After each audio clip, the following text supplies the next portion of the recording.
भारत को veto power और permanent membership मिलने में चाइना के बाद अब कौन सी कंट्रीज ने प्रोपेगेंडा स्टार्ट कर दिया है एंड इनकी क्या क्या मांगे हैं, भारत में रोड्स के नाम के ऊपर क्या आइडिया पिच किया गया है और जम्मू कश्मीर पुलिस ने क्या काम किया है जिसकी तारीफ होनी चाहिए। काफी सारी इंपॉर्टेंट अपडेट्स आ रही हैं जो आपको मेन स्ट्रीम के न्यूज चैनल्स के ऊपर भी देखने को नहीं मिलेंगी, इसलिए वीडियो को एंड तक देखिएगा। सबसे पहले बात करते हैं अमेरिका और India strategic partnership forum conclave के बारे में, जो कि देश की राजधानी दिल्ली में चल रहा है। रेफरेंस के लिए आपकी स्क्रीन के ऊपर आर्टिकल का स्क्रीनशॉट है। दरअसल न्यूज निकल कर आ रही है कि तेलंगाना के चीफ मिनिस्टर ए रेवंत रेड्डी, जिनको इस कॉन्क्लेव में इनवाइट किया गया था, इन्होंने अनाउंस किया है कि वो हैदराबाद के अंदर कई सारी रोड्स का नाम अब पॉलिटिकल लीडर्स की जगह गूगल, मेटा, टीसीएस और इन्फोसिस जैसी कंपनीज के नाम के ऊपर रखने वाले हैं, जो उनकी स्टेट के अंदर रोजगार पैदा करती हैं और लाखों लोगों को रोजगार देती हैं।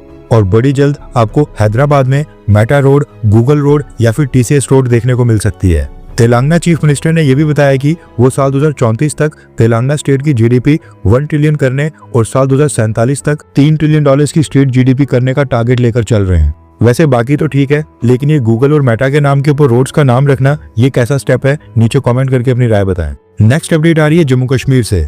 न्यूज निकल कर आ रही है कि दिल्ली ब्लास्ट करने वाला जो डॉक्टर उमर नबी था, सिक्योरिटी फोर्सेस और जम्मू कश्मीर पुलिस ने पुलवामा में उसके घर को डिमोलिश कर दिया है। ये डिमोलिशन पिछले कल देर रात को कंडक्ट किया गया है एंड इसमें एक्सप्लोजिव्स की मदद लेकर उसके घर को डिमोलिश किया गया। ये रात के विजुअल्स हैं और ये विजुअल्स हैं नेक्स्ट डे यानी कि आज दिन के। ये विजुअल्स देखने के बाद भारत के कई सारे लोग बोलेंगे कि डॉक्टर उमर नबी के घर वालों की क्या गलती थी, उसके घर को डिमोलिश नहीं किया जाना चाहिए था। लेकिन हमारा मानना है कि ये चीज डॉक्टर उमर नबी जैसे लोगों को सोचनी चाहिए कि जब वो इनोसेंट सिविलियंस को टारगेट करते हैं उनकी भी कोई गलती नहीं होती है, इसलिए आतंकवाद करने वालों के साथ कोई भी सिंपैथी नहीं। और हर एक आतंकवादी के साथ यही होना चाहिए, ताकि जिसके मन में भी एक छोटा सा विचार आ रहा हो, छोटा सा विचार पनप रहा हो, जो इस उल्टे रास्ते के ऊपर चलने के बारे में सोच भी रहा हो, उसके लिए ये एग्जाम्पल पहले से सेट किया जाए। डॉक्टर उमर के साथ साथ जो बाकी डॉक्टर्स जम्मू कश्मीर पुलिस ने पकड़े हैं, उनकी प्रॉपर्टी को भी जम्मू कश्मीर पुलिस अटैच कर रही है। नेक्स्ट अपडेट आ रही है इंडियन एयरफोर्स को लेकर। न्यूज निकल कर आ रही है कि आज चेन्नई के तांबरम रीजन में इंडियन एयरफोर्स का एक ट्रेनिंग एयरक्राफ्ट क्रैश हो गया है। पायलट ने समय रहते सेफली अपने आप को इजेक्ट कर दिया था, यानी कि पायलट बिल्कुल सेफ है। ट्रेनर एयरक्राफ्ट का नाम बताया गया है पिलाटस PC-7 Mark II, जो नए कैडेट्स को ट्रेनिंग देने के लिए इस्तेमाल किया जाता है। क्रैश में किसी भी पब्लिक प्रॉपर्टी को नुकसान नहीं पहुंचा है, ना ही किसी सिविलियन की जान गई है। लेकिन इंडियन एयरफोर्स का कहना है कि कोर्ट ऑफ इंक्वायरी और क्रैश का एग्जैक्ट कारण पता लगाने के आदेश दे दिए गए हैं।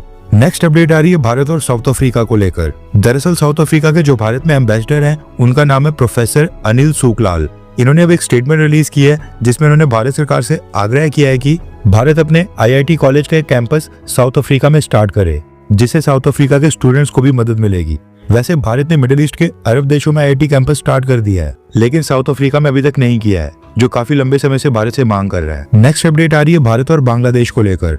रेफरेंस के लिए आपकी स्क्रीन के ऊपर आर्टिकल का स्क्रीनशॉट है। न्यूज निकल कर आ रही है कि बांग्लादेश के national security adviser Khalilur Rahman Bharat की यात्रा पर आ रहे हैं। अगले हफ्ते 19 से 20 नवंबर को इंडियन ओशन रीजन के देशों के नेशनल सिक्योरिटी एडवाइजर्स की एक कॉन्फ्रेंस होनी है। इसके अलावा कोलंबो सिक्योरिटी कॉन्क्लेव के देशों के NSAs की भी मीटिंग भारत ने इसी कॉन्फ्रेंस के साथ साथ रखी है, जिसमें भारत के साथ साथ श्रीलंका, मालदीव्स, मॉरिशस और बांग्लादेश, इन कंट्रीज के NSAs को इन दोनों कॉन्फ्रेंसेस के लिए भारत में बुलाया है, क्योंकि भारत ही होस्ट कर रहा है, जिसके चलते भारत ने बांग्लादेश को भी इन्वाइट किया था। और न्यूज निकल कर आ रही है कि बांग्लादेश ने भारत का इन्विटेशन एक्सेप्ट कर लिया है। अब ये शेख हसीना के जाने के बाद पहली बार होने जा रहा है जब बांग्लादेश का NSA खलीलुर रहमान भारत की यात्रा पर आएगा और भारत में हमारे NSA अजीत डोवाल सर के साथ मीटिंग करेगा। खलीलुर रहमान की अपॉइंटमेंट प्रोफेसर मोहम्मद यूनुस ने की है, यानी कि यूनुस का यस मैन है। इसलिए अब ये देखना इंटरेस्टिंग होगा कि भारत में मीटिंग्स करने के बाद क्या दोनों देशों के बीच कोई बदलाव आता है या फिर नहीं। नेक्स्ट अपडेट आ रही है यूनाइटेड नेशन सिक्योरिटी काउंसिल और वीटो पावर को लेकर, जो यूनाइटेड नेशंस में पॉलिटिक्स चल रही है उससे संबंधित। वैसे तो UN सिक्योरिटी काउंसिल को लेकर जब भी कोई नई अपडेट आती है उसमें वही पुरानी बातें रिपीट होती हैं, जिसके बाद अब ऐसा लगने लगा है कि शायद भारत को परमानेंट सीट या वीटो पावर कभी ना मिले। लेकिन UN जनरल असेंबली के सेशन के बाद पिछले कुछ हफ्तों से डेवलपमेंट्स काफी तेज हो गई हैं और कॉफी क्लब नाम का एक ग्रुप है जो काफी एक्टिव होकर भारत और बाकी देशों का विरोध कर रहा है। वैसे तो इस ग्रुप में 21 देश शामिल हैं और सभी देश अपना अपना पॉइंट ऑफ व्यू रख रहे हैं, लेकिन ये सारे एक ही मांग कर रहे हैं। रिफॉर्म्स को लेकर यूनाइटेड नेशंस में इंटर गवर्नमेंटल नेगोशिएशंस चल रही हैं, जिसमें कई सारे देश आकर अपनी अपनी बात रख रहे हैं।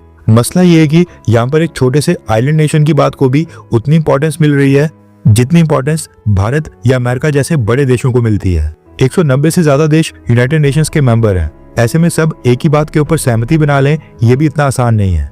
और खास बात यह है कि कुछ ऐसे देशों के नाम सामने आ गए हैं जो बायलैटरल लेवल के ऊपर भारत के तो बेस्ट फ्रेंड बनते हैं, लेकिन इन इंटरगवर्नमेंटल नेगोशिएशंस में भारत को परमानेंट मेंबर बनाने के विरोध में आकर खड़े हो गए हैं।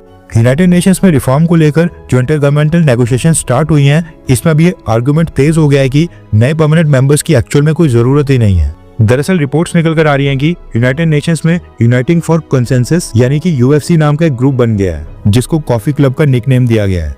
अब ये ग्रुप G4 देशों को परमानेंट मेंबर बनाने के अगेंस्ट काम कर रहा है। अभी तक ये लोग भारत के लिए कोई ज्यादा बड़ी प्रॉब्लम नहीं थे, लेकिन अब ये अपने प्रोपेगेंडा से रिफॉर्म्स को ब्लॉक करने की पूरी कोशिश कर रहे हैं और उसमें सक्सेसफुल भी हो रहे हैं। यूनाइटिंग फॉर कंसेंसस के फाउंडिंग मेंबर हैं इटली, पाकिस्तान, मैक्सिको और इजिप्ट। लेकिन न्यूज निकल कर आ रही है कि इंटरगवर्नमेंटल नेगोशिएशंस के दौरान दुनिया के 50 से भी ज्यादा देश यूनाइटिंग फॉर कंसेंसस यानी कि कॉफी क्लब ग्रुप के साथ आकर खड़े हो गए हैं। इसलिए अब इनकी क्या मांगे हैं, उसका वेट, उसका वजन अपने आप में बढ़ जाता है। अभी जो 50 से भी ज्यादा देश एक साथ आ गए हैं इंटरगवर्नमेंटल नेगोशिएशंस के दौरान, इनकी डिमांड्स कुछ इस तरह से हैं। रिफॉर्म्स के बाद नई सिक्योरिटी काउंसिल में बाकी सभी चीजें सेम रखी जाए, बस एक नई कैटेगरी जोड़ी जाए जिसमें कुछ देश ऐसे होंगे जो लंबे समय तक नॉन परमानेंट मेंबर्स बनाए जाएंगे, यानी कि एक कैटेगरी परमानेंट मेंबर्स की, दूसरी कैटेगरी नॉन परमानेंट मेंबर्स की जो 2 साल के लिए मेंबर्स बनेंगे, और एक तीसरी नई कैटेगरी जिसमें लंबे समय के लिए नॉन परमानेंट मेंबर्स को जोड़ा जाएगा, जो कि 3 से 5 साल या फिर 6 से 8 साल तक नॉन परमानेंट मेंबर बने रहेंगे।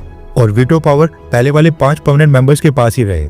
इनका कहना है कि वीटो पावर अनडेमोक्रेटिक तरीके से इस्तेमाल हो रही है, इसलिए ज्यादा देशों को वीटो पावर ना दी जाए, और जो अभी वीटो पावर जिनको मिली हुई है उसके इस्तेमाल में भी बदलाव किए जाए, ताकि एक देश वीटो करके पूरी सिक्योरिटी काउंसिल को ब्लॉक ना कर पाए। अभी के जो 5 परमानेंट मेंबर्स हैं, इनमें से चाइना ने यूनाइटिंग फॉर कंसेंसस ग्रुप को यानी कि कॉफी क्लब ग्रुप को ज्वाइन कर लिया है, और ऑब्जर्वर के तौर के ऊपर चाइना के रिप्रेजेंटेटिव्स इनकी मीटिंग को भी अटेंड कर रहे हैं। अब क्योंकि सारा मसला परमानेंट मेंबर्स और वीटो पावर के ऊपर अगर अटक गया है, इसलिए इंटरगवर्नमेंटल नेगोशिएशंस में ये भी थॉट प्रोसेस सामने निकल कर आ रहा है कि क्यों ना नॉन परमानेंट मेंबर्स के रिफॉर्म्स को पहले कर दिया जाए और बाद में परमानेंट मेंबर और वीटो पावर के रिफॉर्म्स कर दिए जाएं।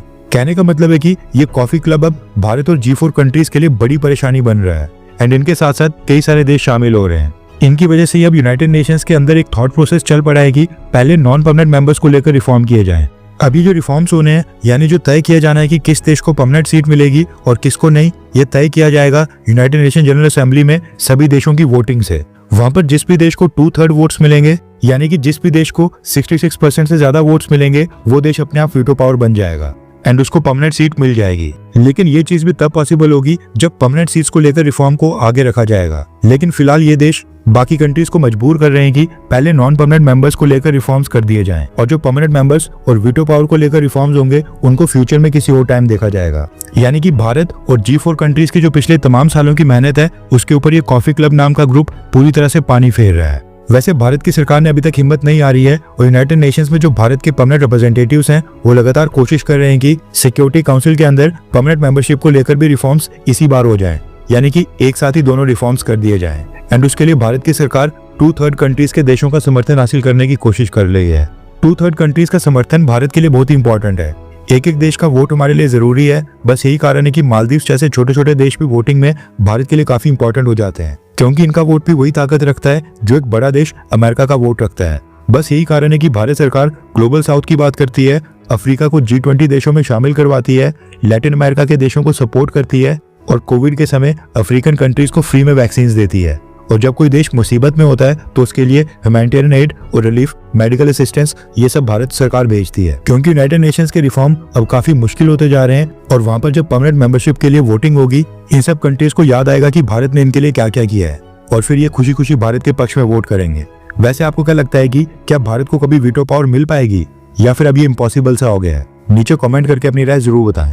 हर 24 घंटे के अंदर जियोपॉलिटिक्स में बड़े फेरबदलाव और उलटफेर हो रहे हैं, और भारत के लिए नए चैलेंजेस आ रहे हैं। कोई देश अपने फैसले से पलट रहा है तो कोई देश ब्लैकमेलिंग के ऊपर उतर आया है। सभी देश एक दूसरे को नीचे लगाने की कोशिश कर रहे हैं। इन सब के बीच हमारा भारत किसी भी देश से पीछे न रह जाए, इसके लिए मोदी सरकार लगातार कोशिशें कर रही है। एंड भारत की foreign policy, defence news, economy और ग्लोबल अफेयर्स का सही एनालिसिस हमारे चैनल इंडियन अफेयर्स का मिशन है, और ये मिशन आपके सपोर्ट के बिना अधूरा है। इंडियन अफेयर्स हिंदी के ऊपर हम सभी फैक्ट्स और डेटा बिल्कुल सरल भाषा में एनालाइज करते हैं, बिना किसी एजेंडा के। अगर आप चाहते हैं कि इंडियन अफेयर्स का सही और ऑथेंटिक एनालिसिस आप तक लगातार पहुंचे, तो इस वीडियो को लाइक करें और हमारे चैनल इंडियन अफेयर्स को सब्सक्राइब करके बेल नोटिफिकेशन ऑन करना मत भूलिए। आपका एक लाइक हमारे चैनल को ग्रो करने में काफी मदद करेगा, और एक सब्सक्राइब ये सुनिश्चित करेगा कि आप किसी भी इंपॉर्टेंट अपडेट को मिस ना करें। अगर आपने हमारे चैनल को पहले से सब्सक्राइब किया है तो दिल से धन्यवाद। जय हिंद, वंदे मातरम।